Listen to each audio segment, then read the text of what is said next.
এই অপরাধকারীকে শাস্তি তাকে ঘটনায় নারী শিশু নির্যাতন দমন আইনের 30 ধারায় বলা আছে যে সহযোগিতা করবে, সহায়তা করবে, তাকেও একই দণ্ডে দণ্ডিত করা যাবে।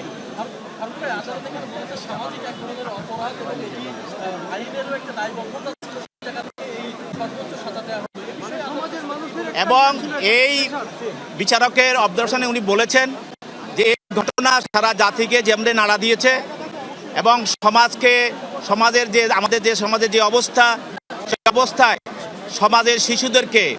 এই ধরনের ঘটনা থেকে রক্ষা করার জন্য এবং মানুষের ভিতরে সচেতনতা সৃষ্টি করার জন্য এই যে একটি দৃষ্টান্তমূলক একটা বিচার এবং দৃষ্টান্তমূলক অপরাধের শাস্তি হিসাবে এটা আমাদের এই আইনের অঙ্গনে এটা বিরাজ করে। এই ঘটনাকে কেন্দ্র করে যেইভাবে দেশবাসী এবং মানুষ যেভাবে আগায় আসছে, আমরা মনে করি অন্য যে মামলাগুলো আছে সেইভাবে সাক্ষী এবং অন্যান্য ব্যাপারে যারা সবাই এই মামলাটাকে অনুসরণ করে সেই মামলাগুলো দ্রুততার সঙ্গে শেষ হবে।